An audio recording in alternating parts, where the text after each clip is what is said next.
Salut à tous! Très heureux de vous retrouver aujourd'hui avec mon ami Fabien Vanni. La dernière fois qu'on avait fait une vidéo ensemble, c'était fin novembre. Je te laisse saluer quand même, Fabien.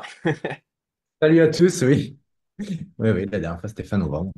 Juste avant un peu les 100K du Bitcoin. Exactement, on était en train de... En tout cas sur le Bitcoin. Voilà, on va pas parler que de Bitcoin aujourd'hui, on va parler des marchés tradis. On a fait notre petite liste de sujets à aborder. S&P 500, Nasdaq, le Russell 2000, les commodities, le gold, le pétrole, le CAC 40, les cryptos bien sûr, avec le Bitcoin, le TH, les alts. Et voilà, on parlera aussi bien sûr de ce que l'on fait. Alors, bon, le format est en mode conversationnel, donc on va dériver, c'est sûr.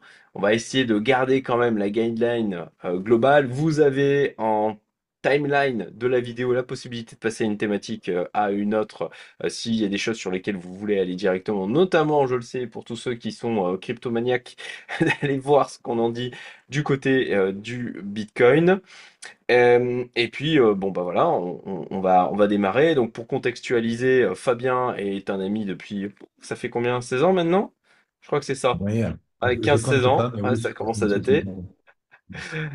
Qui bah, nous a rejoint Maurice il y a de ça maintenant quasiment un an. Ouais, On arrive prochainement à la date anniversaire. Il est trader en compte propre depuis maintenant, ça fait combien? 5 ans, 6 ans? Peut-être même ouais, plus. oui, bon, 6 ans, ouais, un peu plus de Voilà. 6 ans. Un Mm. membre aussi de ma communauté Youmento où il a été à la genèse. Et voilà, je le fais intervenir puisque on a des petits points tous les mercredis matins ensemble qui me sont extrêmement précieux pour prendre du recul, réfléchir. Voilà, je valorise sa capacité d'analyse. On se rejoint, alors certainement qu'on a un biais aussi parce qu'on se rejoint souvent sur pas mal de choses. Donc C'est vrai. forcément. Mais des fois, on se surprend mutuellement. Absolument, absolument. Il nous arrive bien sûr d'avoir des avis qui divergent et à ce moment-là, eh ben, c'est quelque chose qui est extrêmement appréciable puisqu'on arrive à avoir des discussions où on n'est pas d'accord et réellement argumentées et avec une prise, un- un- une volonté de prendre en compte l'avis de l'autre, ce qui bah, donne des échanges qui sont extrêmement constructifs. Donc bon, trêve d'introduction. On va rentrer dans le vif du sujet. Alors Fabien a aussi sa chaîne YouTube. J'en profite pour le dire. Si vous souhaitez le suivre, puisqu'il fait des points de marché toutes les semaines, vous avez le lien qui est en description et je le mettrai au niveau du petit i qui devrait se retrouver par là au niveau de YouTube. Et on va attaquer direct. Parler des marchés. Déjà, marché finance traditionnelle où je pense que si vous êtes là dans cette vidéo, ça ne vous a pas échappé, ça saigne. Voilà, on est sur des niveaux de baisse, sauf erreur, qui sont similaires à ce que l'on a eu en mars 2020 en termes de pourcentage, hein, j'entends. Donc lors du début de la crise Covid, ou en tout cas sur le pic de la crise Covid. Donc voilà, comment toi tu as vécu ces dernières semaines, puisqu'on peut dire qu'on est passé en tendance baissière depuis maintenant un peu plus un mois et une semaine pour moi. Mhm. Voilà, Bah, comment tu appréhendes les choses de ton côté, Fabien? ouais, bah, de mon côté, j'étais sorti partiellement, quand même, à hauteur de 50%, parce que les indices commençaient à affaiblir et ça commençait, bah, on va tout simplement à latéraliser. Donc pour moi, le risque géopolitique plus tout ce qui était autour était trop élevé. Donc c'est pour ça que bah, je suis sorti et je suis satisfait. Et pour cela, maintenant, la question que je me pose, c'est plus vers où on va aller et que faire, voir est-ce qu'il faut patienter, est-ce qu'il faut consolider, est-ce qu'il faut déjà rentrer. Donc ça, c'est plutôt les questions vers quoi je me tourne actuellement. Parce que, bon, bah, nous, enfin, moi je parle pour moi, comme on est sorti partiellement, c'est plus confortable. Tu peux regarder les choses avec plus de recul et sans te stresser. Par contre, je sais que c'est pas pour tout le monde la même chose et on peut aussi répondre que faire, on l'a pas mis dans notre, mais que faire si on est encore full exposé dans ce genre de choses. c'est Qu'est-ce que vrai, tu en on l'a penses? pas prévu, on a pas prévu de dire ce que l'on fait, mais on peut aborder aussi ce point-là, puisque forcément, toi comme moi, on a eu des réactions autour de nous. Euh, Toi Ouais. en plus que moi, puisque bah, tu fais du coaching individuel, et donc bon, bah, Mhm. t'as des gens qui ont réagi avec beaucoup d'inquiétude par rapport à ce qui est en train de se passer. Voilà, pour certains, c'est leur premier rodéo sur le marché, donc forcément, ça, c'est celui Ça secoue. qui potentiellement secoue le plus. Euh, et alors, ce que tu disais, je rebondis par rapport à ce que tu disais. Toi, tu disais que tu étais sorti à 50%. Alors, est-ce que tu peux nous préciser Ouais. pourquoi tu étais sorti à 50%? Et qu'est-ce qui a déclenché la sortie? Est-ce que ça a été, bon, l'atmosphère globale, comme tu l'évoquais, au niveau macro, les risques géopolitiques, l'incertitude politique tout court, niveau économique? Est-ce qu'il y a un signal technique où tu t'es dit, oula, ça ne me plaît pas la direction que ça prend, hop, je coupe 50% des positions? Et est-ce que tu l'as fait Ouais. sur absolument tout, sur une partie du portefeuille? Bah, alors, moi, vraiment, ce qui a été le signal le plus fort, ça a été au niveau du pétrole. Lorsque, en fait, le pétrole commençait à accélérer. Alors là, curieusement, il a corrigé maintenant, mais il commençait à Accélérer là. accélérer. Ouais, vers les 70 un peu. Je trouvais que le risque, en fait, d'une escalade vers l'inflation était assez important. Et je voyais pas dans ce scénario-là, plus là, avec la menace de Trump sur les droits de douane qui brandissait ça quand même depuis un petit moment. Je pouvais pas m'enlever cette vision que c'était trop incertain et qu'on n'arrêtait pas sur les réseaux, et j'étais entièrement d'accord de décrier qu'on était sur des plus hauts et que en fait, le SP 500 avait fait deux belles années et que bon, tout le monde s'attendait en fait, enfin tout le monde, une grosse partie des signaux je trouvais que c'était en surchauffe en fait au niveau des valorisations des actifs à risque. Donc, j'ai préféré couper la poire en deux. C'est ce que j'appelle couper la poire en deux. C'est-à-dire quand je suis pas, quand j'ai pas d'avis tranché, mais que j'ai un doute, je fais ma méthode du mois. Je suis sorti à moitié, à moitié de mes positions, et tout simplement sans certitude, en prenant en compte que ben, le marché pouvait prendre un contre-pied et réaccélérer. Donc, j'avais fait mon ratio du. Je préfère m'asseoir sur de potentiels gains, mais privilégier ma gestion du risque en me disant si jamais il y a un scénario qui venait à être amplifié, au moins, je me protège sur une partie de mon patrimoine. Après, tu me dis comment j'ai fait. Bah, il y a une partie que je joue un peu plus en gestion active, où là, ça m'est facile de couper mes positions parce que c'est quelque chose que je suis sur du long terme, mais en actif. Donc, je coupe les positions, je rentre. Et par contre, tout ce qui est portefeuille long terme, là, je n'y touche pas. Ben, je n'y ai pas touché. Je fais de la réallocation d'actifs. En l'occurrence, l'or était sur des excès, je vais réallouer la différence sur des actifs. Et là, en ce moment, le portefeuille, clairement, je ne suis pas encore allé. Enfin, je l'ai vu grosse maille, mais en ce moment, mon portefeuille passif demande à être réalloué. Alors, est-ce que je vais le faire ou pas? Là, il faut que je me pose les bonnes questions, mais je Un pense que je vais rééquilibrage, tendre tu veux dire. le rééquilibrage, ouais. Ouais, c'est ça, le rééquilibrage des actifs, ouais. Exactement. Ok, Donc là, c'est en mode comme ça. Donc tu vois, la partie long terme, je l'ai laissée. Pour moi, c'est juste un rééquilibrage d'actifs. Et la partie que je suis un peu plus activement sur du suivi de tendance, celle-ci, par contre, c'est celle que j'ai coupée. ok. Donc si je récapitule, tu as donc la partie long terme où là c'est sur 10 ans, 20 ans, en tout cas clairement en année. Une partie en gestion active, en swing trading, où C'est ça. là, bon, bah, tu as coupé tes positions. C'est ça. Pour moitié, quand tu trouvais qu'il y avait des signes de surchauffe. Alors, est-ce que tu peux préciser les signes de surchauffe que toi tu identifiais? Est-ce que c'était au niveau du RSI? Est-ce que c'était la hausse que l'on avait eue depuis bah, surtout 2024, puisqu'on a eu quand même une année 2024 qui a été exceptionnelle en termes de hausse. Oui. Quels sont les signes, tu vois, de surchauffe que tu as identifiés? Ben, les signes de surchauffe, au niveau du RSI, déjà au niveau du SP 500, on était élevé, mais pour autant, on avait une divergence, en fait, une divergence, que je te dis pas de bêtises, que je regarde en weekly, qui Tu se veux formait. partager ton écran? Ouais, oui, bien sûr. Comme ça, on pourra voir aussi l'unité de temps sur laquelle tu te basais. Alors, je partage. Voilà, ça reste. Est-ce que tu vois bien? Oui, ça fonctionne. Voilà, donc, en weekly, donc sur l'SP 500. Donc là, tu vois, bon, bon, j'espère que c'est assez clair, mais il y a déjà les paliers sur lesquels, en fait, que je surveille. Hmm. Et en fait, donc, on pouvait voir cette croissance. Et à chaque fois, ça venait, tu peux le voir, ça venait buter, en fait, sur la moyenne mobile des bandes de Bollinger à 20 semaines. Et donc, ça suivait en fait cette tendance-là. Donc là, tu es en 4 Et heures. Ah, pardon, j'ai mal vu. Excuse-moi. Ok, weekly. oui, alors le premier à gauche, oui, c'est du 4 heures, Ouais. mais en fait, J'ai le pas le bleu, c'est même le week. affichage sur TradingView, moi, c'est pour ça, ça m'a Ah, perturbé. d'accord. Ouais, bon. Ah, oui, c'est OK. Mais Non, j'aurais dû non, pas en 4 reconnaître heures. le graphique parce que je Surtout pas regarde. sur surtout pas sur un indice. Pas de 4 heures sur un indice. Alors là, c'est pas c'est pas vraiment ce que je regarde.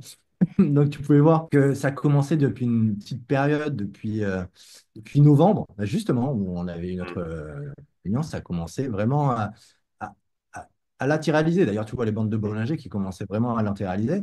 Et pour autant, À ça pouvait aussi s'horizontaliser, continuer. effectivement. C'est Ouais, ça pouvait continuer. Et moi, c'est ce que j'espérais.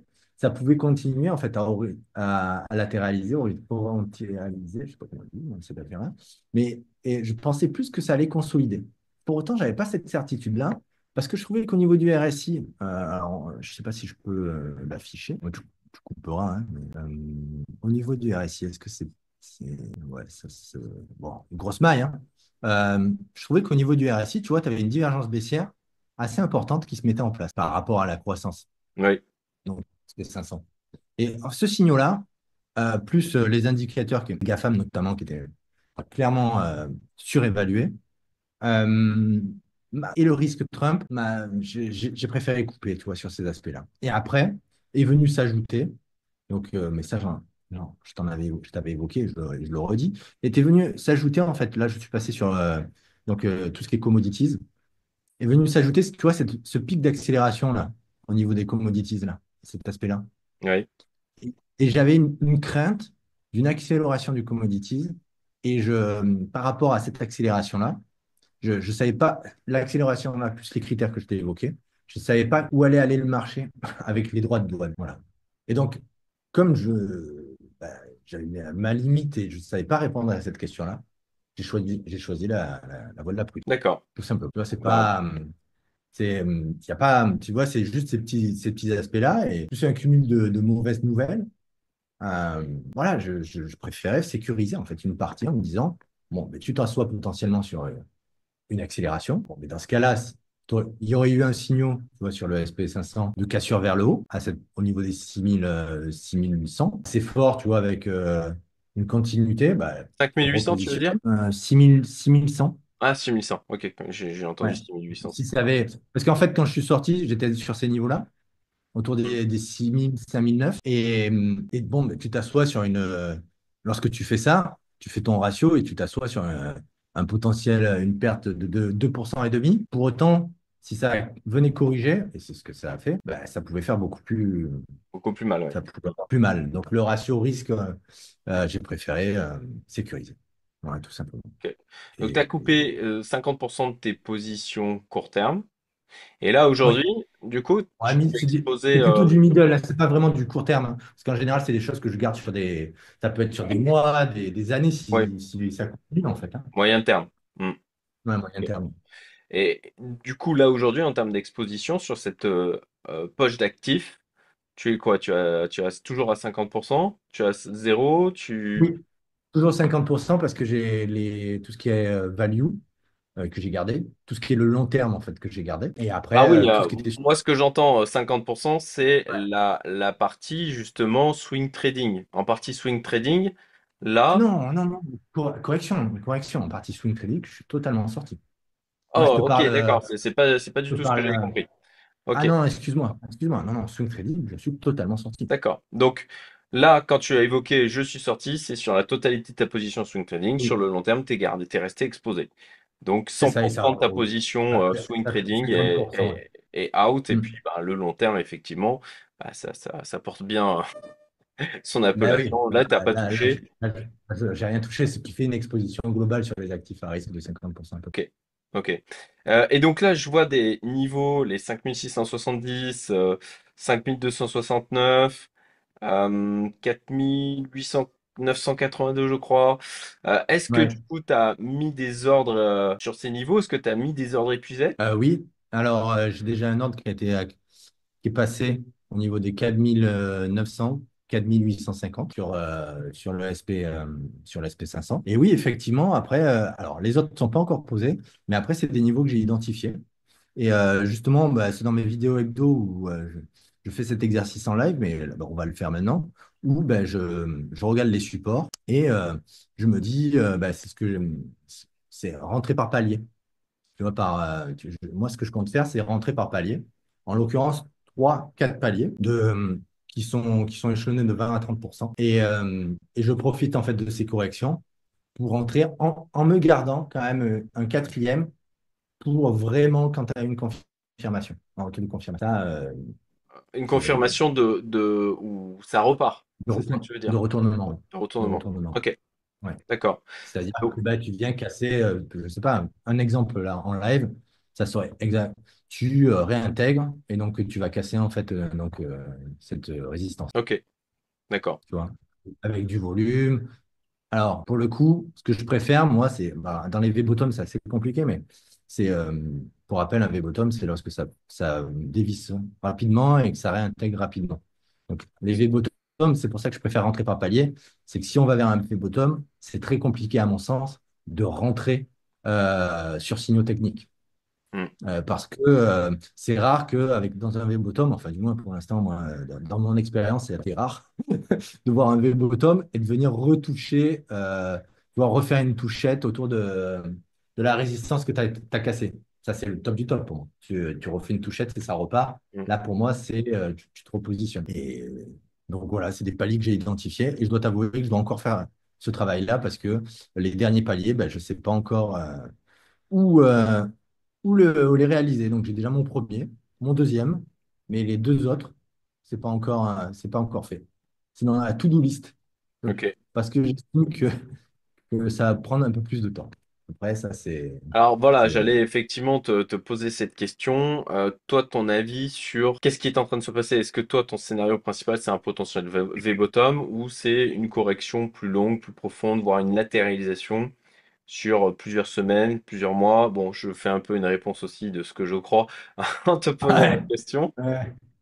Ah ben, bon, je vais jouer le jeu, hein. Là, c'est un peu au doigt mouillé. Ça va dépendre un peu de la géopolitique et à mon sens, de Hmm. la négociation des États avec les États-Unis pour négocier leurs droits de douane. Donc une bonne nouvelle, je ne sais pas, l'Europe, il me semble elle a fait une contre-proposition, là, dans la proposition, la contre-proposition au droit de douane de Trump. Tu vois, une nouvelle qui pourrait aller dans un V-bottom, c'est moi, ce que je vois, c'est plutôt, bah oui, ok, Trump, il accepte le free market proposé par l'Europe. Et là, clairement, ça peut rassurer les marchés et repartir rapidement. Tu vois, en l'occurrence. Par contre, c'est curieux, mais c'est pas le ressenti que j'en ai. J'ai pas l'impression que ça va être aussi facile. Et donc, j'ai bien peur. Hein. Peur, c'est un grand mot. Mais je pense, à mon sens, que ça peut durer plus longtemps. Comme une crise en 2000, des surprimes, où ça avait duré presque un an, il me En semble. 2008? Hmm. En 2008. D'accord, donc Ah, c'est curieux. on pourrait C'est rentrer curieux dans parce un que truc pour toi qui serait...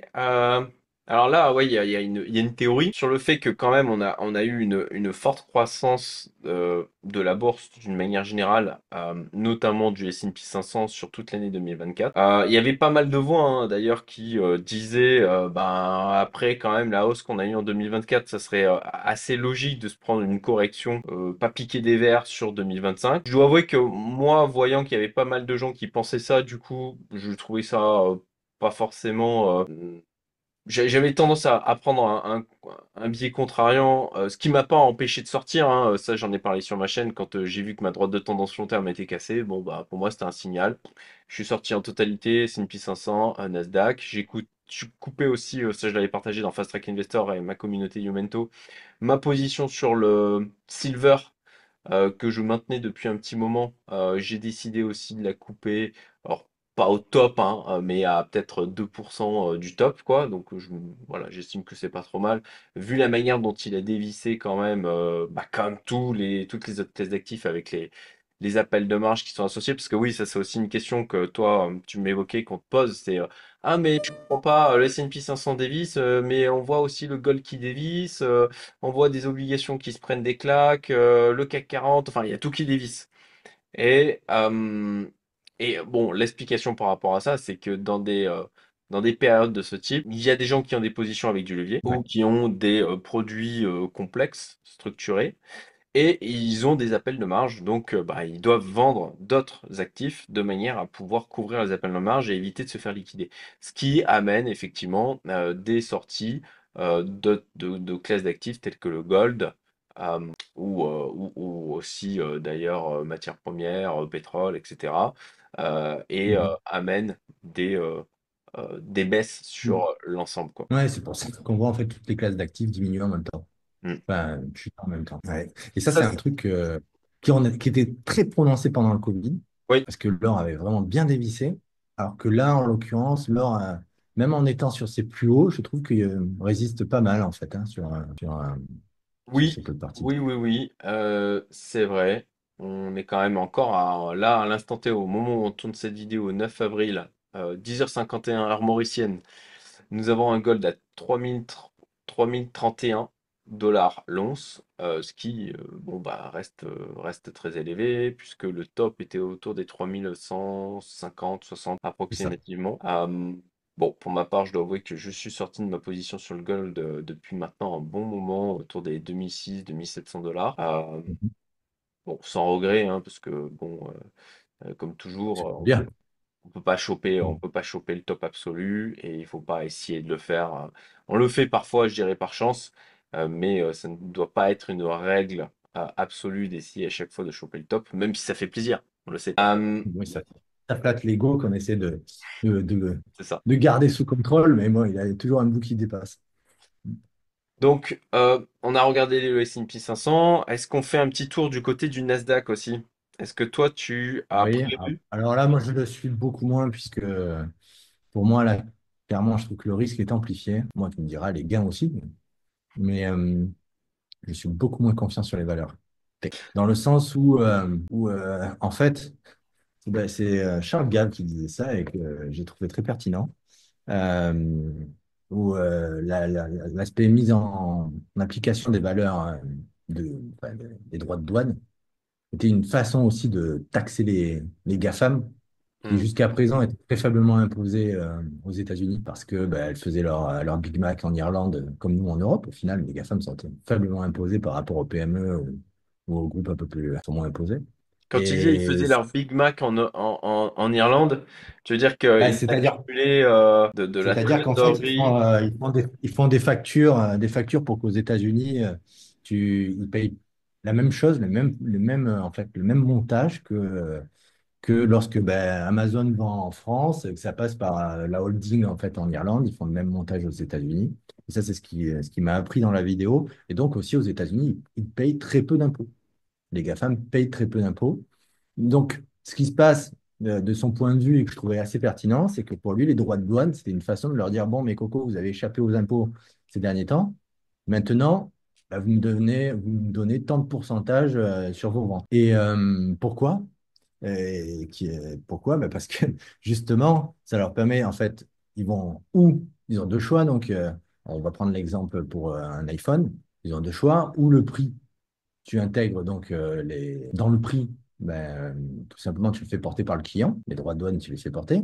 Mais par rapport déjà au coût d'un iPhone, faire porter les droits de douane dans un coût d'un iPhone, c'est compliqué. Donc, sa théorie, c'est que ça va venir rogner les droits ça va rogner en fait les Les marges des marges. GAFAM. Mhm. Ouais. Donc là, si ça rogne les marges des GAFAM, être exposé sur un indice qui est justement en représente beaucoup, j'ai mis un petit bémol. Donc je le regarde de plus loin. On en parlait alors la semaine dernière, j'ai reçu Arnaud Fonrouge du coup sur ma chaîne dans un format similaire. Et lui, il évoquait un côté rotation des valeurs tech vers bah, le reste. En tout cas, jusqu'à la semaine dernière, je crois qu'on a fait juste avant l'annonce de Trump, la vidéo où voilà, lui disait que pour l'instant, on était plus sur un aspect rotation des valeurs tech vers bah, potentiellement d'autres classes actives, d'autres actions plus value. Mhm. Voilà, on n'était peut-être pas forcément sur vraiment une correction ultra violente. Bon, voilà, après, on a eu la déclaration de Trump, ce qui a amené ce qu'on a eu ces derniers jours. Il n'empêche que c'est pas pour autant que cet aspect-là est complètement faux. Je le dis tout le temps, l'intelligence est dans la nuance. Et on peut très bien avoir aujourd'hui à la fois un aspect rotation des valeurs tech américaines, qui s'explique aussi par rapport à ce que tu viens d'évoquer, où elles vont souffrir effectivement des droits de Ouais. douane. C'est Euh, peut-être justement ce qui enclenche. et c'est peut-être voilà, c'est peut-être le catalyseur au final, parce que bon, on avait quand même tiré l'élastique assez fort. On a eu quand même une très grosse hausse.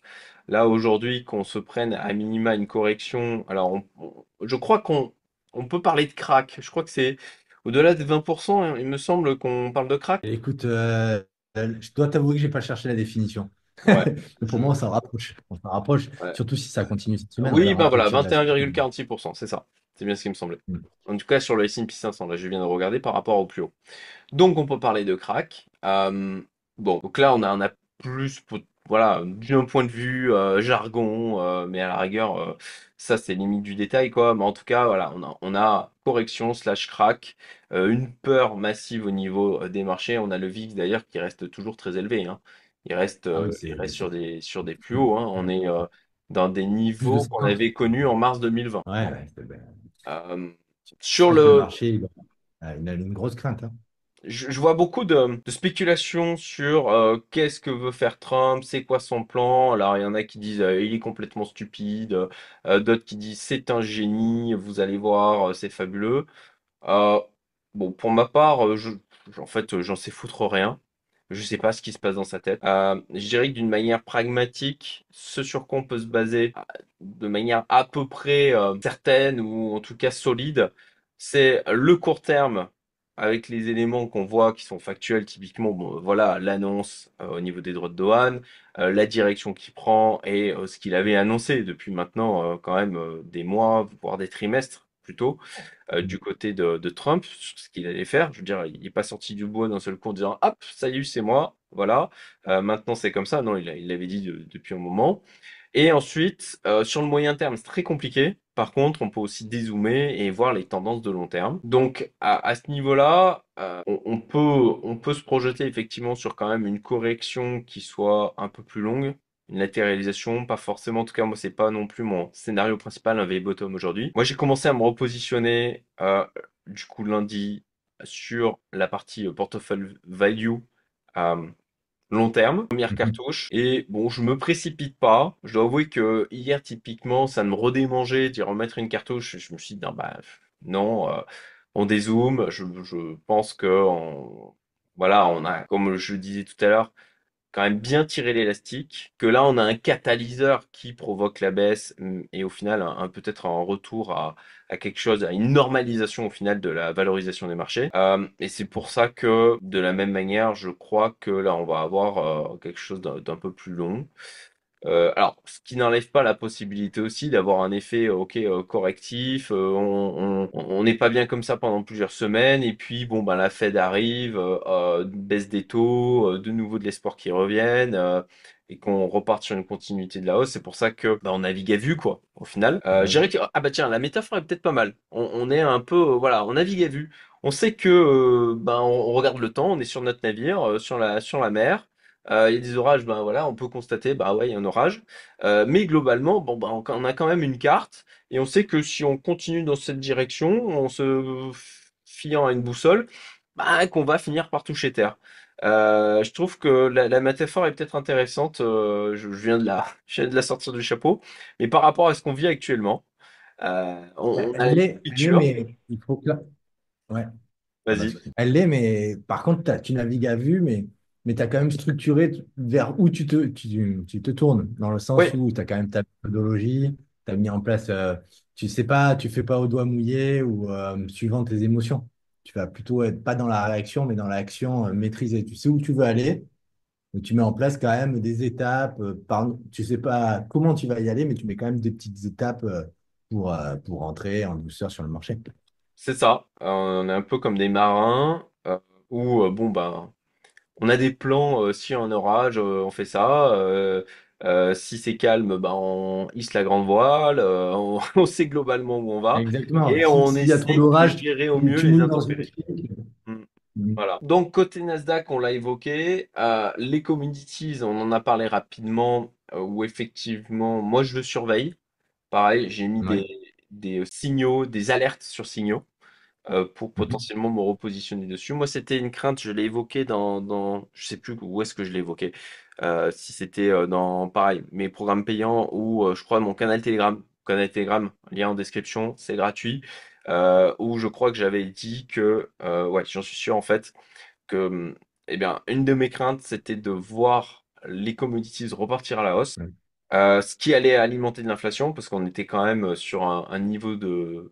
alors, je n'ai pas regardé là. Est-ce qu'on est toujours sur un niveau de support sur les commodities ou est-ce que ça a cassé à la baisse? Alors, je vais partager mon écran On, pour montrer ça. on frôle. On frôle, on verra plutôt la semaine à venir. Voilà, je partageais mon écran. Donc là, moi, j'ai le Invesco DB Community Index Tracking que je regarde. Bon, Mhm. bah, vous voyez, voilà, on est là, donc en weekly, on latéralise à la baisse depuis maintenant un moment, et puis bon, bah là, on a quand même une baisse qui a été Alors, assez violente, et on est revenu sur un niveau de support. Le pétrole, alors là, je l'ai pas dans mon petit tableau, mais le pétrole bah, a baissé aussi, puisque bah, c'est lié d'ailleurs aux commodities. Et moi, ma crainte, c'était de ouais. revoir les commodities repartir à la hausse, qui bah, voulait dire aussi de l'inflation. Ouais. Et inflation voulait dire aussi potentiellement du côté de la Fed bah, de reporter une baisse de taux. Et là, aujourd'hui, où le marché price des baisses de taux à venir, je crois que c'est deux qui sont prévues dans l'année, si je dis pas de bêtises. Bon, si on avait une surprise où il disait, bah, au final, il n'y en aura qu'une seule. Ou même pire, on va les monter. Alors là, mais carnage, quoi.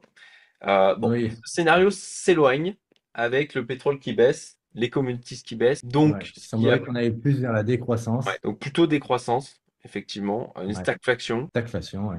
Hmm. C'est deux scénarios ouais, envisageables, hein. Et c'est à voir, parce que c'est tout récent. C'est tout récent, puisque personnellement, j'étais dans le même cas de figure que toi. Moi, je craignais justement de voir les commodities exploser. D'ailleurs, ça avait été un des signaux que je prenais en compte et donc qui m'a permis de trancher sur ma sortie. Mais au final, c'est allé vers le sud. Qui dit vers le sud dit que ben, on irait vers de la décroissance. Ou alors, ça redonne du pouvoir d'achat, puisque le pétrole étant moins cher, ça redonne du pouvoir d'achat, peut-être de la facilité au niveau des transports. Mais je discutais avec un ami, alors typiquement en France, il me disait que tout ce qui était transport et logistique avait diminué de 20%. Donc, Ah, intéressant. Ok. ouais. Lui, alors, il est dans l'intérim, donc ils sont assez sensibles au niveau de ces indicateurs, puisque c'est directement, ça impacte leur quotidien au niveau de placer des personnes. Et il me disait justement que ça avait beaucoup chuté. Et donc là, et au niveau de l'intérim, c'est l'un des principaux indicateurs aussi, le travail temporaire qui est regardé pour voir où en est la santé d'une économie. Et Hmm. en l'occurrence, c'était pas le jour. Donc, Donc ça, c'est en eux, France. ouais, ça c'est en France. Donc, Ouais. ce qui serait intéressant, c'est de faire un peu la transposition au niveau États-Unis. Je t'avoue que là, j'ai pas pris le temps de faire cette vision. Regarder tout ce qui est travail temporaire, tout ce qui est transport au niveau des flux. Ça pourrait être, moi, c'est quelque chose vers lequel je vais creuser pour, euh, pour voir pour avoir une indication, un semblant d'indication de vers quoi on va aller. Parce que si tu as un transport qui accélère, Hmm. tu vas vers une économie qui bouge, tu vois, t'as de la vélocité, donc ça t'enchaînes l'économie. Et justement, si c'est l'inverse, tu vas forcément, tu as l'économie qui se regarde, qui bouge moins, et donc tu vas avoir moins de transport et d'échange de richesses. Donc c'est quelque chose que je voulais étudier sur cet aspect-là pour voir si le travail temporaire corrélé en fait au transport, et après tu rajoutes aussi qu'il y a le travail global, si on va vers une récession ou pas. Hmm. Ça, c'est ouais, c'est effectivement. Alors, Mais est-ce que si on a une récession, alors historiquement, c'est pas parce qu'on a une récession que c'est forcément mauvais pour les marchés d'ailleurs. On a non. des marchés financiers qui ont été en croissance en période de récession. Ouais, c'est compliqué là d'appréhender vraiment. Moi, d'ailleurs, ça me fascine de voir certaines personnes sur YouTube qui sont plein de certitudes. Ah oui. Je ne sais pas comment ils font. Voilà. Voilà, c'est je suis sûr. Et avec des langages assez fleuris d'ailleurs, en parlant de ceux qui ne partagent pas la vie, comme alors quand ils ont raison en plus de ça, c'est en mode c'est des naïfs, ils sont stupides. Voilà, des abrutis. Et ouais, je dois avouer que je suis toujours un peu. Enfin, c'est pas des trucs Surtout en auxquels tech. j'adore. J'adhère pas du tout, à vrai dire. Et je trouve même que c'est un manque de maturité. Là, je ne vois pas ceux qui disent ouais, c'est sûr, ça va faire comme ça, je sais. Bah, avoir des certitudes en ce moment, je trouve que c'est quand même bien difficile. Parce que personnellement, même des personnes qui sont très capées au niveau économie macro, elles naviguent à vue, hein. Je pense que tu as beaucoup de personnes là, qui naviguent à vue. Il y a pas de certitude. Je ne vois pas comment tu peux en avoir. Enfin, tu rentres dans une période où carrément, c'est nouveau pour beaucoup. Déjà, les droits de douane. Les droits de douane, il faut voir historiquement, depuis combien de temps la guerre commerciale, le droit de douane, ça n'a pas été mis en application. Ouais, bon, effectivement, on peut regarder les choses d'un point de vue historique, d'un point de vue histoire, à potentiellement dégager des scénarios. Mais je ne Ben vois pas oui. comment aujourd'hui on peut dire moi je suis sûr ça va faire ci, ça va faire ça. Bon, très dubitatif sur ce genre de choses. Et alors, et à mon sens, il faut se méfier d'ailleurs de ce type de discours avec certaines personnes qui vont ensuite te dire ah bah regardez, j'avais raison en omettant Ah ces oui, petites le biais fois de où ils ont eu tort. confirmation. Ouais, voilà, Mm. c'est ça. Oui. Bon, pour ma part, les gens qui fonctionnent bien en termes, voire très bien, en termes d'investissement et de spéculation, sont pas des gens pleins de certitudes, quoi. C'est des gens qui se remettent en question en permanence, qui ont des scénarios, mais qui... alors on peut avoir des convictions, attention, hein, c'est Oui, différent. Mais qui dit conviction n'empêche pas la capacité de changer d'avis. Et je pense que c'est d'ailleurs un truc qui est essentiel pour nous autres, c'est d'accepter la réalité. Et ce qui d'ailleurs, pour ma part, a été extrêmement difficile à faire quand j'ai décidé de sortir en totalité des cryptos, c'est que si j'avais pas envie de ce scénario, hein, c'était pas le scénario que je privilégiais, ça me faisait absolument pas plaisir. Mais j'avais des éléments qui factuellement me faisaient dire, et là-dessus, bah, j'ai fait ma vidéo complète où j'ai expliqué les raisons par A plus B. Donc pareil, hop, lien en haut à droite si vous voulez aller voir. Où bon ben en fait je devais me confronter à la réalité, ce qui m'a amené à dire bah ok ben factuellement ça va pas dans le sens que j'espérais, donc je sors en totalité et je n'ai pas autant de gains que ce que je souhaitais faire. Mais bon voilà, je pense que c'est ça d'être adulte. C'est d'accepter ce que donne la vie et de faire avec quoi. Ben oui, je reviens sur ce que tu disais par rapport à avoir plusieurs scénarios. Effectivement, tu as plusieurs scénarios, dont ceux que tu privilégies, que tu te dis, bon, ben, j'espère que ça sera celui-là. Mais c'est pas pour autant que tu espères que ça soit celui-là qui arrive que c'est forcément celui qui va arriver. En l'occurrence, sur les cryptos, ben, moi, j'étais comme toi, hein, avec un biais, ben, j'aimerais que ça aille vers un plus au noir. Mais c'est pas ce qui est arrivé. Donc, il faut savoir justement appliquer le scénario en cas, si ça fait pas ce que je veux, qu'est-ce que je fais? Et c'est là qu'avoir des certitudes, tu sors pas. Si tu as des certitudes que ça va vers le haut, tu sors pas et tu te retrouves en super grosse moins-value là où tu étais positif. Très difficile en fait. Moi, j'ai laissé tourner mon Delta, où j'ai pas enregistré toutes mes sorties, pour voir un peu. Et je le regarde de temps en temps, parce que bien sûr, et bien entendu, pareil, j'ai décidé de sortir parce que j'avais bah, une conviction dans le sens, par rapport à ce que je constatais, où je me disais, bah, ça prend pas une bonne direction. Et pour ma part, je l'ai dit d'ailleurs dans un short, je crois, il y a quelques jours. Pour moi, on a cassé une droite de tendance long terme. Bah, d'ailleurs, c'est la transition parfaite sur la partie crypto. On a parlé marché TradFi, on n'a pas parlé de tout. Euh, mais potentiellement, on va y revenir après. On n'a pas parlé on n'a pas parlé du CAC 40. C'est le seul point. L'indice communiste, on n'en a pas parlé. Non, c'est vrai. Mais Il voilà. faudra quand même en toucher, ça peut intéresser des personnes. Ouais, carrément, carrément. Alors, je partage mon écran rapidement. Voilà, je reviens effectivement sur le Bitcoin. Donc moi, je redis, hein, je suis sorti, c'était le 9 mars, dimanche 9 mars, à 86K. Donc en totalité, j'ai tout vendu. Pas de demi-mesure là. Alors j'ai eu un commentaire en disant, ah mais je comprends pas, est-ce qu'il normalement il faut toujours laisser un peu. Non, Ah bon? ouais, bah non, bah non. Pourquoi il Ça faudrait sort, forcément laisser ça un peu? sort, ça sort tout. Euh, Ouais, mais c'est parce qu'il fait. Oui, d'accord, mais ça, c'est dans les tech profits, là. De sa gestion de tech profit, il doit laisser.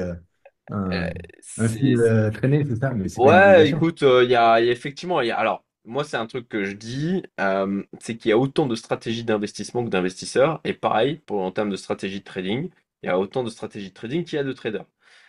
Donc là-dessus, non, il n'y a pas de vérité absolue en mode, ah bah non, il faut absolument laisser 10 ou 20%. Non, si on est à l'aise et qu'on est aligné avec le fait de sortir en totalité, parce qu'on a des éléments de réflexion solides dans notre prise de décision qui nous amènent à faire, mettre en place cette action, ben, moi je vois pas le problème à sortir en totalité. Et donc moi sur le Bitcoin, voilà, moi ma conviction actuelle, et encore une fois c'est la conviction là à l'instant T, et je garde toujours, en tout cas j'essaye de garder toujours la capacité de changer d'avis en fonction de ce que me donne la réalité au final, en tout cas mon Mhm. interprétation de la réalité. Pour moi, voilà, là aujourd'hui j'ai l'impression qu'on a fait le top sur ce cycle. Et je ne vois pas d'éléments suffisamment puissants en termes de narratif pour qu'on ait une reprise. En tout cas, pas à court terme, pas à un horizon de semaines, pas à un horizon de mois. Voilà, moi c'est mon image mentale, comme dirait notre ami Cédric Froment, actuelle. Ouais. Et l'autre élément, ça je l'ai évoqué, c'est cette droite de tendance. Là je suis en weekly, hein, donc qui a été cassée à la baisse en weekly. Et le premier point de contact, il est en voilà, 2011. Alors, est-ce qu'elle est Ah oui. parfaite? Voilà. Alors, je suis en Mhm. logarithmique. D'accord? Je le précise. Ouais, ouais. Moi, je regarde le graphe en logarithmique. Voilà. Premier point de contact, quand même, en 2011. A été largement préservé. On l'a travaillé depuis 2022. Et on a fini par la casser. Pour moi, Ouais. ça, on en parlait tout à l'heure, peut-être qu'on a eu le top ultime sur le Bitcoin. Alors je sais que je vais faire crier un paquet de personnes qui sont convaincues, mais pour ma part aujourd'hui, je vais faire un travail. Je vais de nouveau me poser, réfléchir et me demander sérieusement, est-ce que j'intègre le Bitcoin réellement à long terme dans ma stratégie patrimoniale? Je sais qu'il y a plein de gens qui sont convaincus. Je sais que pour plein de personnes, c'est une évidence. Pour ma part, là aujourd'hui, je ne sais pas. Mon ami Fabien, on en a discuté ce matin, m'a apporté des arguments totalement recevables, je trouve, qui vont dans la C'est plus direction du fait dans, il de... faut le rajouter dans le portefeuille long terme. Mais oui, mais c'est bien de prendre du recul et de justement de confronter à l'opinion commune. Et justement, ce travail m'intéressera aussi. Ça me permettra de confronter par rapport à ma position actuelle, où moi je vois ça plus sur un aspect long terme. Et bon, j'ai évoqué vite fait les arguments tout à l'heure, mais je vais les redire par rapport à plus tout ce qui est aspect débancarisation. Je trouve qu'il y a un avenir, surtout dans ces périodes où on commence à avoir beaucoup plus de retour du terrain par rapport à j'ai une crainte sur les banques, le système bancaire, ainsi de suite. Et aussi sur l'aspect actif, je dois fuir un pays, je dois me déplacer, je dois être nomade. Ça et l'or peuvent se mettre dans une poche. Voilà. Donc, c'était pour moi deux critères majeurs que je trouve qui sont importants et qui donnent de la crédibilité donc, à cette tactique. Bah écoute, merci, c'était les arguments effectivement que voilà, je trouve recevables là à l'instant T, mais j'ai besoin de vraiment me poser, de réfléchir sérieusement, parce que sincèrement, moi sur les 7 dernières années depuis que je me suis intéressé à la crypto, bah, c'était une pure spéculation. Oui, bien sûr, je trouve la techno intéressante, je trouve la philosophie, j'adhère. Après, c'est pas parce que j'adhère à la philosophie que forcément je vais le considérer comme un actif d'ultra long terme sur lequel on peut forcément se positionner en, euh, en stratégie de rééquilibrage sur un patrimoine global. Là, j'ai besoin, pour ma part, de réétudier tous ces éléments, de me poser, et de me dire, ok, est-ce que j'intègre cette stratégie ou pas? Puisque jusqu'à maintenant, bon, bah, ça a été purement spéculatif, et comme je l'ai déjà dit sur ma chaîne, bah, pour moi, on a épuisé les gros narratifs qui tiraient aussi la crypto, le Bitcoin en particulier, puisque ça reste le king, on le voit avec l'ETH qui se fait complètement défoncer. Voilà, bon, le moins qu'on puisse dire. Ouais. Et donc voilà, est-ce qu'aujourd'hui on n'a pas eu le set the news ultime avec effectivement l'ultime narratif qui était le côté étatique. Les États vont posséder de la crypto. Bon ben voilà, on a eu les États-Unis, première puissance mondiale, réserve de Bitcoin. Bon, ben regardez le résultat d'un point de vue graphique depuis que Ça a été annoncé. Et là, Alors, réserve je- Bitcoin, mais ils n'en ont pas acheté. Ils ont non, gardé juste non, ceux ils en qui ont pas acheté. étaient Mais pour moi, l'achat est un narratif secondaire. Peut-être que je me trompe, mais il n'est pas aussi puissant que, tu vois, des pays qui disent le Bitcoin doit être une réserve stratégique. Et là aussi, il y a beaucoup de personnes qui partent du principe que si des États ont décidé ça, c'est qu'ils sont bien plus intelligents que nous et que bah, ils ont forcément raison. Alors là-dessus, regardez l'état de la gestion aux États-Unis, les choses qu'a pu débusquer Trump avec son Dodge, ce qui se passe notamment rien que le gouvernement en France depuis, et puis pas juste celui de Macron, hein, sur les 20, les 30 dernières années. On Est-ce parle de la qu'on a vente de forcément l'or des gens qui français. sont particulièrement éclairés et qui sont en capacité de prendre des décisions qui soient les meilleures pour le pays? Laissez-moi en douter. Donc, voilà, je vais me faire mon propre avis là-dessus. Et puis, bon, bah, d'ailleurs, dites-le en commentaire si ça vous intéresse que je fasse une vidéo sur le sujet. C'est sûr, je le partagerai dans mes programmes payants. Mais voilà, potentiellement aussi, j'en parlerai sur ma chaîne YouTube en essayant d'être aussi pragmatique, réaliste que possible. Moi, ça m'intéresse, hein. Donc, t'as déjà Merci Fabien. un... Donc voilà, côté crypto, bah, je crois qu'on est. Toi, t'es sorti aussi en totalité. Ouais, complète. Ouais, le même Euh, jour que moi, Ah non, un peu avant. non? Un petit peu avant. J'étais un peu avant, j'avais pris sur le rebond. Ah oui, je me Donc, rappelle. je Ouais, bien me joué. rappelle. Je Et me je t'avais rappelle. dit, moi, j'aime pas ce rebond, ça pue, Mm, je mm. sors tellement. Et après, je suis sorti dans un second Ouais, temps ce qui m'a pour la amené à cassure du réfléchir. triangle par le bas. Ce Voilà. qui m'a Et amené je te à. l'avais évoqué. On s'était vu un week-end et je t'avais dit, bon, moi, je suis sorti sur le rebond, ça pue. Tu m'avais dit, non, moi, je bouge pas. Et on en avait eu une petite discussion rapide sur Tout ça. à fait. Et d'ailleurs, effectivement, au moment où tu me l'avais dit, moi j'ai dit non, je reste haussier, ok, j'ai accepté de me prendre une correction, non, ça va.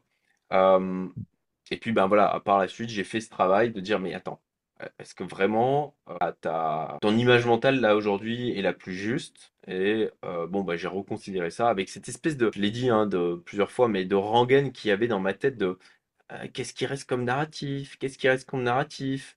Est-ce que c'est suffisant là pour tirer encore le marché? Et puis, ben, après réflexion, en ayant le narratif étatique là, qui pour moi a été, voilà, on a eu le cadeau quoi, on a tout eu pour Noël. Voilà, on a eu tous les cadeaux qu'on a demandé au niveau de la crypto, on les a eus. Donc, bah, voilà, il y a plus rien, il y a plus de surprise, plus de grosses surprises, je précise. D'où la prise de décision. Alors, on a parlé du Bitcoin, ok. Je pense que Ah, attends, toi comme moi, ce que tu ouais. évoquais aussi tout à l'heure, c'était le fait que tu pouvais en avoir un amplificateur du style une crise comme FTX. Oui, très bon point. Ça, je J'avais pas trouvais que pensé à en parler. Mais c'est effectivement, un alors point. moi, j'ai tout sorti des exchanges crypto. Je n'ai plus rien, même pas de stablecoin. Nada. J'ai fait ça aussi parce que dans les périodes où ça chahute fort dans les cryptos, l'histoire nous a montré que c'était les moments aussi où on avait des effets amplificateurs de crise, tels que des hacks, tels que des liquidations massives, tels que des FTX, tels que des Celsius tels que ben, voilà, des événements dans le style de Bybit qu'on a eu il n'y a pas très longtemps. Donc, est-ce que j'étais à l'aise de prendre le risque de garder de la liquidité et de m'exposer au final à ce type de mouvement très puissant et de signes noirs, on va dire, sur le marché crypto, tel qu'on en a encore une fois connu dans le passé? Bah non. Euh, et là-dessus, bah, si jamais je dois rentrer, et là-dessus j'ai partagé pareil dans mes groupes payants les signaux sur lesquels je prévois de me repositionner par palier. Si on les a, et ben au final, vu que j'ai prévu de le faire majoritairement, enfin que sur le Bitcoin au début, bah, on a des ETF au Bitcoin aujourd'hui auxquels on ne. Alors je sais, les puristes vont dire pas vos clés, pas vos cryptos. Bah, ça reste pour moi de la spéculation. Si effectivement je décide de faire du très long terme Bitcoin, peut-être que et encore qu'avec les risques aujourd'hui qu'on a d'un point de vue sécurité personnelle, etc., est-ce que pour autant je prendrais vraiment des bitcoins? Je ne sais pas, parce que bah là aujourd'hui on a quand même un outil d'ETF, ou même si on a quelques frais, on s'enlève beaucoup de tracas. Je sais, ça va faire hurler les puristes. Mais encore une fois, je pense que ceux qui sont sur cette chaîne et qui nous regardent là sont pour beaucoup des pragmatiques. Et donc, Voilà, moi, ma réflexion, c'est de me dire, bah, au final, si je dois me réexposer, je peux le faire via les ETF sur Interactive Broker et bah, ça fera le taf. Et j'évite de rester exposé comme ça en stable sur des exchanges crypto où on a toujours des problématiques, des risques de hack, de malversation, hein, de mensonges, même si, bien sûr, sur ces dernières années, la probabilité de survenance du risque s'est amoindrie. Ouais, on le voit avec la gestion de FTX quand même, qui a été plutôt bien gérée, je trouve, par les États-Unis en partie. À quel niveau tu veux dire? Sur les remboursements? Ah, sur les remboursements, quand même, bon, même si c'est pas, ça fait pas tout en fait pour ceux qui ont perdu leur argent, mais Oui.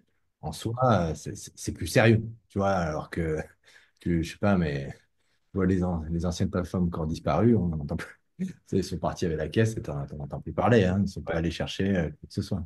clairement. Cryptopia, moi je m'en rappelle, qui était tombé. Pas grand-chose dessus, quelques centaines de dollars fiches. Mais voilà, en tout cas moi c'est le seul épisode que j'ai connu où j'ai perdu de l'argent. Ah non, c'est pas vrai. FTX, il me restait encore quelques FTT pour, je sais plus, peut-être quelques dizaines de dollars, un truc comme ça. Voilà, pour être exact. Ouais, ouais. Mais toi, c'est des dizaines de dollars, mais il y a des personnes, ça fait des centaines de milliers de Oui, dollars, tu oui, vois, oui. sur le. Ah, voire des millions. Moi, je connais des personnes, Ouais. c'était en millions. Donc, pour la récupérer même une partie, quand même, ça peut. Ouais, ça fait C'est très mal. sérieux, je trouve. Plus le coût d'opportunité de pas avoir Ouais. cet argent disponible. Donc voilà, et pareil, juste pour finir sur ce côté chaotique dans ce genre de période. Typiquement, moi j'avais fait il y a une vidéo maintenant, il y a plusieurs années sur Nexo en disant bah faites gaffe les gars, mieux vaut sortir. Alors je me fais comme j'ai laissé la vidéo en ligne parce que j'assume absolument ce que j'ai dit à l'époque et pour moi ça reste quand même valable. Dans le sens où Nexo, alors je me fais chambrer dans les commentaires aujourd'hui parce qu'il y a des gens qui disent ah ben c'est rien passé, ah ben la vidéo elle a mal vieilli. Ok, si ce n'est que la réflexion est Alors, de dire qu'on ne sait toujours pas comment ils génèrent le rendement reste valable. Et aujourd'hui, moi, je ne suis absolument pas à l'aise à mettre de l'argent sur Nexo. Alors ouais, ils offrent leurs 10%, c'est très bien, mais je ne sais pas comment ils génèrent le rendement. Je ne sais pas ce qu'ils font de l'argent derrière. Et aujourd'hui, un truc du genre, une plateforme Nexobis qui viendrait à être liquidée, bah, ça me semblerait totalement cohérent, réaliste, et pas tellement une surprise dans une période où on a une baisse violente du marché des cryptos, qui, bien sûr, et, et déclencherait du une baisse marché encore plus tradit. forte. Et des Et du marchés marché tradit. traditionnels. Tu sais pas comment ils génèrent leur argent, mais ça se trouve, c'est Ouais, sur le marché tradit. Et absolument. là, en l'occurrence, tu as les deux qui sont, qui sont forts. Ouais. Donc voilà, côté crypto, est-ce qu'on s'arrête sur l'ETH? Ah, au moins pour voir la courbe, c'est magnifique. Allez, je te laisse partager ou je partage? Donc, Ok. hop. On n'a même pas fait un nouveau plus haut sur l'ETH. Ah non, là, ça c'était la déception du cycle. Ouais, C'est donc tu notre vois déjà qu'on. XRP de ceci. Ouais, c'était notre XRP de ce cycle. Vraiment, c'est- malheureusement, moi, ça fait partie de mes déceptions parce que Ah bah pareil, j'avais eu pareil, j'en rigole, mais un biais pareil, sur le sujet. Donc, j'ai subi la sous-performance, hein. ah, mais c'est pareil, j'avais un biais sur le sujet. Et là, pour le coup, j'ai manqué de lucidité. Mais bon, ça fait partie de l'apprentissage continu, hein, à tout âge, à toute expérience, tu apprends. Et donc, ben, ça sera une bonne leçon. Ben, Donc là, là je suis aussi, hein, resté on avait quand même un en mensuel. consensus. Tu vois, on avait quand même un gros consensus. Le TH, deuxième capitalisation. Ah, bah c'est sûr, il va ETH. aller jusqu'à 8000. Ah, bah c'est sûr, il va profiter après la hausse du Bitcoin. Ah, mais c'est sûr. Voilà. Et en fait, ça doit vraiment allumer Ouais. des alarmes dans nos têtes dès que, il y a de ah, mais c'est sûr. C'est Oui, difficile, mais hein. c'est ça. Mais tu arrives à en contrôler quelques-unes, voire la majorité, mais il y en a toujours qui passent au Ouais, travers enfin, c'est dur d'être totalement dans le contrôle de ton esprit aussi. Il y a des fois, tu as envie d'y croire aussi. Et c'est malheureusement c'est quand tu commences à trop y croire et que tu rêves, que c'est là que c'est dangereux, quoi. Tu n'es plus dans l'analyse, tu n'es l'espoir. plus dans la tu es Ouais, dans l'espoir. Là, ça, c'est mon ennemi du quotidien, quoi. Enfin, surtout en ouais, de mode même, hein. trading. Je pense pour tous les investisseurs, tous les traders. Et donc, en plus de ça, moi, je me rappelle encore, lorsque j'ai vu se former, tu vois, ces deux belles bougies mensuelles, je me suis dit, waouh, là, on est dans allez, petite dédicace à Cédric Fromentin, séance mensuelle, tu vois, avec donc, un creux, après, avec la hanse qui se forme. Je me suis dit, ça va être magnifique. Là, on est parti et j'avais de bon espoir en plus. en rollback d'aller sur les 8 à 10K, hein. Hmm. Moi, c'était l'autoroute. L'ETF était sorti. Et force est de constater que ben, là, j'ai laissé creuser un peu trop. Moins coupé, j'ai pas coupé assez rapidement mes positions. Clairement, sur l'ETH, j'étais, voilà, je me suis laissé aller. Je me suis laissé aller par ces douces voies. Et maintenant, ben, maintenant, on pourrait voir en mensuel, on pourrait se dire, bon, mais c'est une opportunité de. Là, j'en suis pas convaincu de par la direction totale globale du marché. Et donc, dans le doute, j'attends plutôt une phase de consolidation, une phase où tu sais, ça va accumuler pour me positionner pendant cette phase-là, ou la cassure de cette phase, en deux étapes. Mais ça, c'est un travail que je vais faire plus tard, toi, phase d'accumulation, pour définir ce genre de période. Je sais Oui, pas si, quand ça latéralise, quand ça la release, voilà, et que on voit la volatilité, tu la vois même en mensuel, tu vois que les bandes de Bollinger se rapprochent, et là, tu es dans une phase vraiment d'accumulation. hmm, Mais pour l'instant, moi, même si on touche les bandes de Bollinger au plus bas, ça reste, là, ça reste un pari. Alors certes, avec un ratio peut-être plus à son avantage de se positionner maintenant que si tu te positionnais au milieu de nulle part, bien sûr. mais ça reste un pari et pour moi, c'est trop risqué encore en ce moment. On n'aurait pas tout ce qui se passe au niveau de la finance traditionnelle. De jouer là à minima un rebond, pour moi, ce serait cohérent. Ah On en oui, oui. parlait avec Arnaud, donc Fond Rouge, donc la dernière vidéo. Pareil, je mets le lien en haut à droite, j'espère que je vais y penser. Où lui, il a racheté là sur le TH il y a une semaine. Ouais. Voilà, il estime que c'est un actif à avoir pour du long terme dans son portefeuille. Voilà. Et Ah, bon, je ne long partage terme, pas. justement, je vais te poser la Voilà. question. Ouais, Je ne partage ouais, pas cet ok. avis parce que je Ouais. dois faire un travail de réflexion et de prise de recul là-dessus quand j'arriverai à me dégager le temps. Avec cette conviction, bah ça fait sens. Ah oui, oui, bien sûr. Bah, si tu le vois, bah, comme moi, le Bitcoin dans un portefeuille long terme, acheter maintenant pour une vision long-termiste, ça a du sens. Bah, tu es sur 1400, là, je ne sais pas en live, on est à combien? Allez, 1470. Alors là, oui, tu disais le Bitcoin, mais là en l'occurrence, tu parles de l'ETH. Oui, oui, bah, parce qu'en fait, moi, Ouais. j'ai cette conviction sur le Bitcoin, tu vois, de rajouter ça dans le portefeuille long terme. Mm, Toi, tu vas faire un travail de est-ce que vraiment, si tu as une vision, tu peux avoir une vision long terme sur le Bitcoin, parce que tu remets ça en cause et tu challenges en fait cet avis-là. Et Arnaud, lui, il dit, moi, pour moi, le TH, c'est un peu comme moi, le Bitcoin sur du long terme, ça a sa place dans un portefeuille long terme, en fait, si j'ai bien compris. c'est ça. Et c'est pour ça qu'il en a acheté récemment. Et ça a du sens si tu vois ça sur une position long terme. Au niveau où tu en es, tu es proche en fait des supports quand même intéressants de 2000, qu'on n'a pas vu ça quand même depuis 2022. Allez, janvier 2023. On avait retouché, refait une touchette après en octobre 2023. C'est pas déconnant d'en acheter maintenant pour une vision long terme. Mais il faut être convaincu de cette vision-là. Mm. Après, là vraiment, on est sur un niveau, bon, même sur les marchés TradFi, là, d'avoir un rebond technique. Oui, c'est possible. Bah, Enfin, je veux dire, après une baisse pareille, bon, ça serait vraiment pas déconnant. Et dans le point de vue trading court terme, de le jouer là maintenant, voilà, ça serait pas déconnant non plus. oui, parce qu'au final, tu pourras avoir un bon rebond qui vient chatouiller. Et tu le vois dans sa vie d'avant. Lorsqu'en fait, on a cassé les précédentes, tu reviens toucher régulièrement. Ça refait des touchettes en fait avec les bandes de Bollinger. Là, je suis en wiki, hein. Les bandes de Bollinger, donc en fait, la moyenne 20 mobile. Hmm. Tu vois, les bandes de Bollinger, ça la chatouille plusieurs fois, voire ça la dépasse. Donc, c'est pas déconnant que d'essayer de jouer un rebond. Mais après, là, on est plus en mode trading, à mon sens. On n'est pas. Oui, Là, ah oui, c'est pas totalement. en mode investisseur long terme. Hmm. Là, tu vas faire un swing trade voilà, sur le rebond avant le dead cat bounce ou, ou pas. D'ailleurs, tu peux couper, derrière, ça peut continuer. Mais tu es plus en mode trading, prendre de la valeur rapidement. Bah là, au final, je sais pas toi, quel est ton avis là-dessus, mais je regarde le TH, donc 1482 $, ok. De potentiellement, parce qu'on a donc ça a méché jusqu'à 1388. Wow, on a atteint les 1300. Ouais. De prendre position maintenant avec un stop à 1350, ah, je trouverais pas ça déconnant, quoi. Non, non, c'est envisageable, hein. C'est envisageable. Mais après, faut voir jusqu'où tu maintiens ta position. Là, je suis en daily en 3 Ouais, heures. enfin, ouais, quand est-ce que tu prends tes profits? Voilà, c'est ça. Parce que là, tu peux rentrer, ça a du sens, Ouais, mais dans la zone des 2000 $, tu vois, de prendre un trade là maintenant, un take profit dans la zone des 2000 $, me semblerait pas déconnant. Écoute, ça te fait un 40% pour un 10%. Hmm. Écoute, oui, c'est un bon ratio risque, hein, effectivement. Allez, on va y Ouais. réfléchir. On va peut-être prendre ce trade. Bah écoute, ouais, je suis en train de.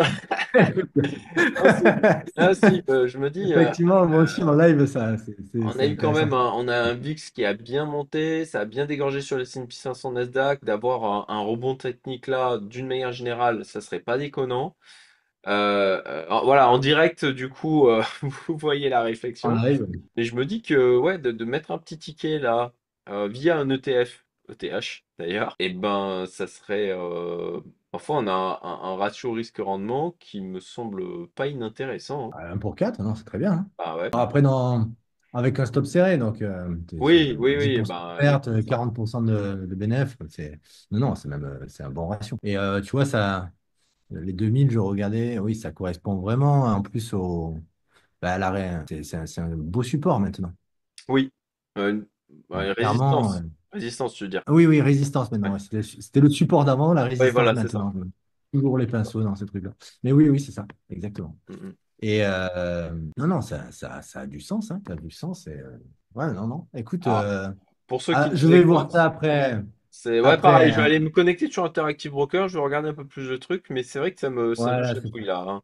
On a quand même une opportunité qui me semble Et puis, pas et dégoûtante. puis le RSI, regarde dans l'excès. Là, je suis en 3 jours, hein. Oui, oui, c'est vrai On a, qu'on est sur une on a zone un baissière du RSI RSI. vraiment qui Complètement, enfin, complètement. c'est survente, hein. Est-ce qu'en semaine, c'est la même chose? On est quand même sur des plus bas depuis un petit moment. Alors là, ça avait poussé un peu plus. Depuis juin 2022, on est quand même sur des plus bas historiques aussi, hein, Mm. du RSI. En termes de volume, on a du volume. Qu'on avait eu du volume en juin 2022. Oui, aussi, tu vois, cette mèche rouge là, je sais pas si on voit bien l'écran. Non, non, ça a du sens, hein. Ça a du sens. Moi aussi, je vais me connecter à Interactive Broker, je vais regarder ça de près. Ok, je crois qu'on a abordé tous nos points. On a dépassé, ça fait plus d'une heure, hein, je crois qu'on tourne cette vidéo. Ouais. On a parlé de beaucoup Le de temps sujets. passe vite, alors j'ai pas vu passer, mais peut-être, oui. Et est-ce Euh, qu'on fait un point pour notre indice communiste ou pas, juste ah oui, oui, oui, bah oui, pour, allons-y. Alors moi, je le regarde quasiment pas. De temps en temps, je le regarde par curiosité de me dire, bah tiens, là, ça a dévissé. Qu'est-ce qui nous a fait l'indice communiste, le CAC 40? moi, Bon, bah, il s'est je fait suis pas tomber. comme toi sur cet aspect, je suis encore à des sentiments pour cet indice communiste.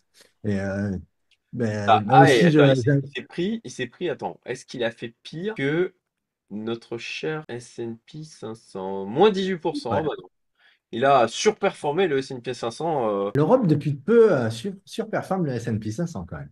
Oui. Mais voilà, je vais pas faire cocorico, hein, Ah, c'est un bon, on va pas. épiphénomène. Il y a, en Ouais. tout cas, la Après, probabilité que ce soit un ouais, épiphénomène est quand même plus importante que ce soit un changement de tendance majeur. ouais, ouais, je sais pas. On verra. Mais tu sais, on a déjà discuté. Oui. On s'est amusé à l'initiative de Fabien à dire et si dans 20 ans l'Europe était la première puissance mondiale. Voilà.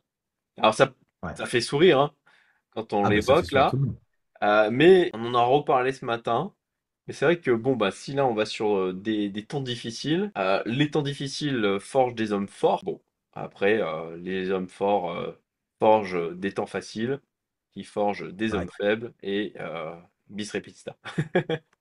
Et Trump donne l'opportunité à l'Europe aussi de se souder, à voir ce qu'elle va en faire. Clairement, là, Clairement, là, il y a un côté, bon, mon fils, t'as 18 ans, tu passes ta journée à jouer à World of Warcraft sur ton ordinateur.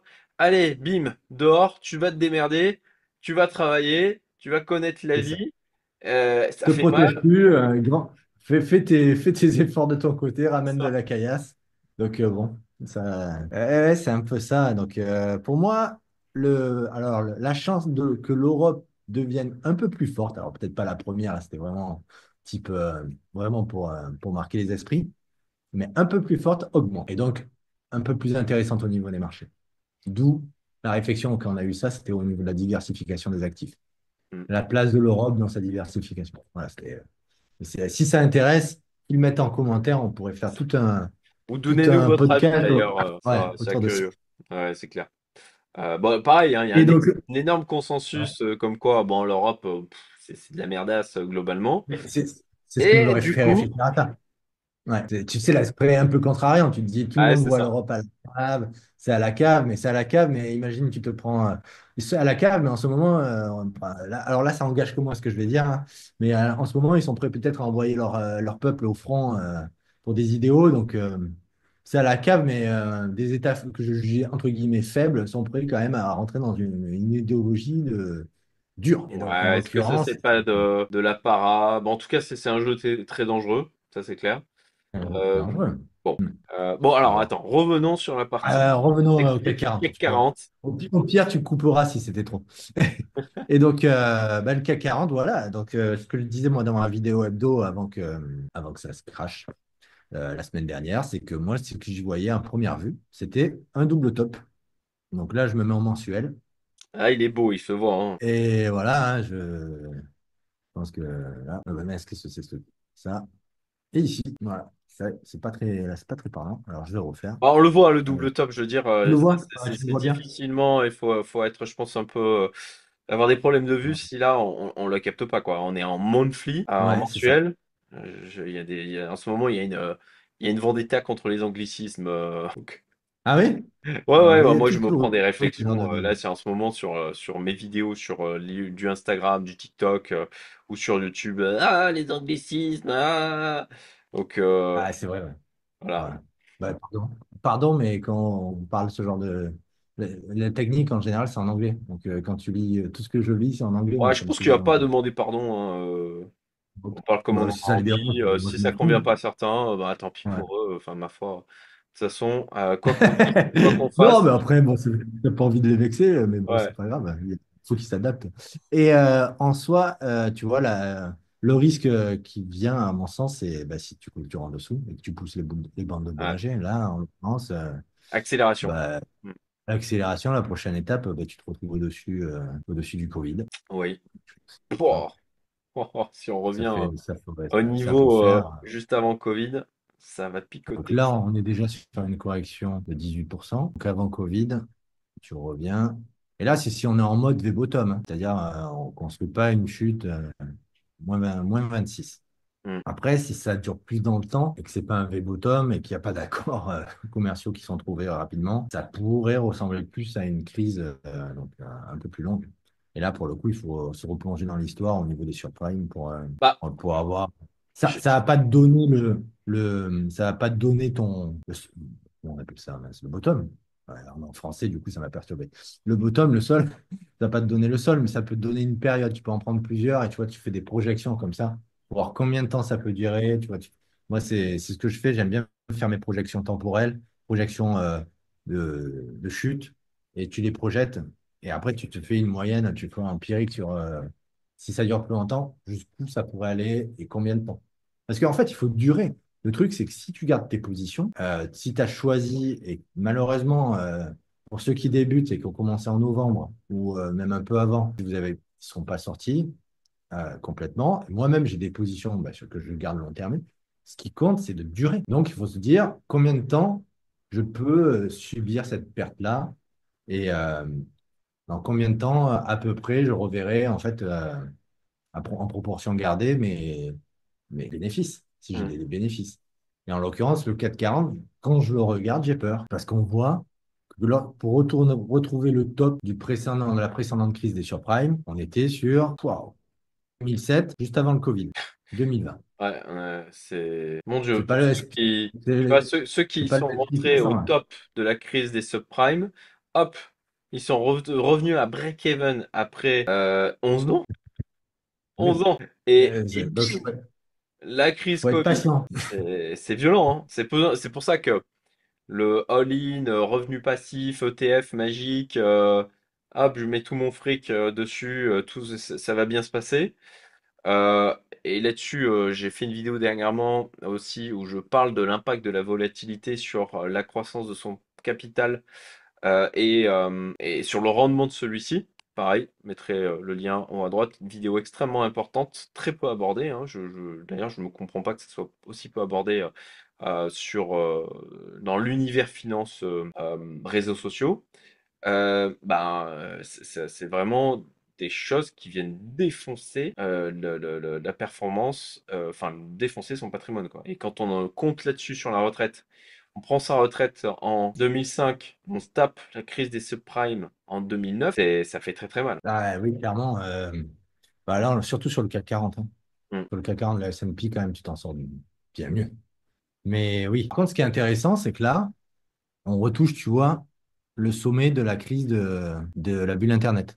Intéressant, effectivement. Tu vois, le bas de la bande de Bollinger, c'est le haut Mm. de la crise Et c'est pas Internet. un support anodin quand même, oui. Donc pour moi, vraiment, entre guillemets, l'avenir du CAC 40 va se définir ces prochaines semaines, à voir si on casse ou pas Mm. par le bas. Parce que J'ai tu du pourrais mal à t'arrêter là, croire qu'on est, latéraliser et avoir un range, hein. ouais, j'ai du mal à croire qu'on ait une résolution de cette guerre commerciale. Comme ça, on claque les doigts. Juste de la complexité où il y a 50 pays, 50, qui ont fait des Hmm. propositions. De l'aspect aussi annonce sur les réseaux sociaux, de l'aspect politique intra pays, euh, Europe et puis mondial, tu vois. Avec l'aspect géopolitique, pour moi, il y a tellement de variables, il y a tellement de complexité. Là où Trump, lui, aujourd'hui, il a ce pouvoir et il en joue du coup, je pense certainement avec une grande intelligence, de dire, moi mon avis c'est de dire que le gars est complètement teubé et fou. Enfin, on n'arrive pas à ce niveau-là quand on est complètement teubé et fou. C'est mon avis, voilà, chacun voit le Partagé. sien. Et là aujourd'hui, il est en position de force, où il appuie sur un bouton, il fait mal à toute la planète. T'imagines le niveau de puissance du gars? J'appuie, je Ben fais là, un tweet, je vous défonce tous les gars.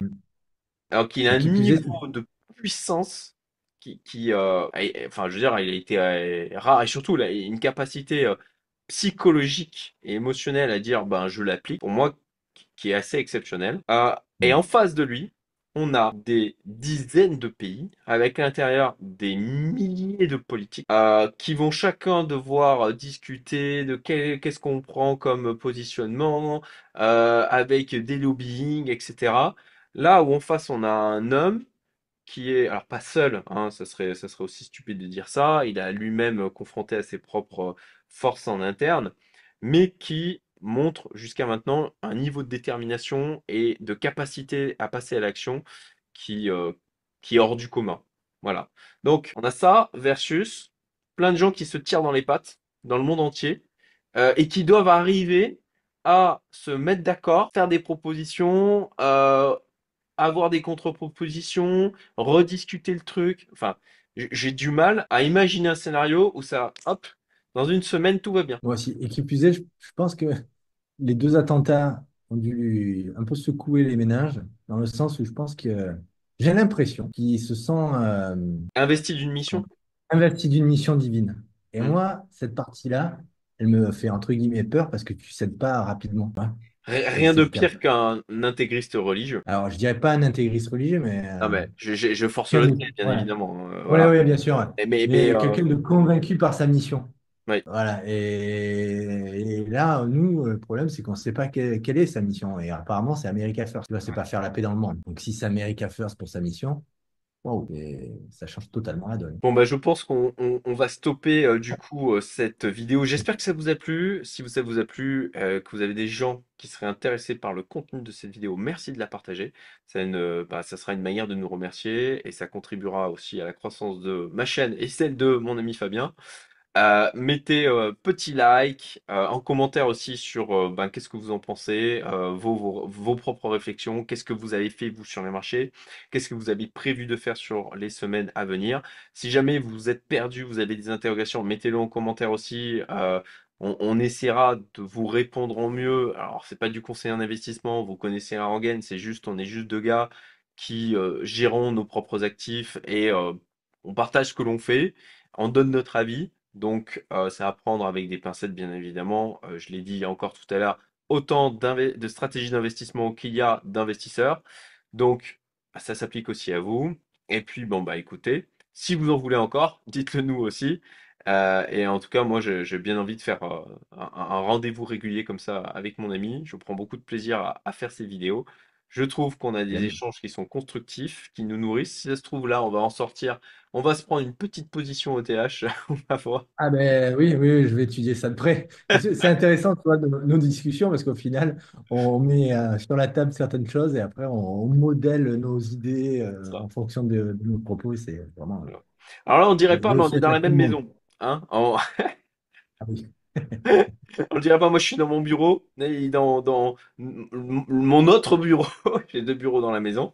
Et en fait, voilà, on a choisi le format Zoom parce que ça permet comme ça de partager l'écran plus facilement et que la dernière fois, on s'était tellement pris la tête avec les doubles micros, le son, etc. On voulait pas retomber là-dedans. Efficacité, efficience, 20-80. Mais on va se voir juste après, peut-être se prendre un café, manger quelque chose et Bon, discuter de la suite. parfait. Merci à Super, c'est un tous. plaisir. Merci à toi, Cédric. Merci beaucoup Fabien et à très bientôt les amis. Salut!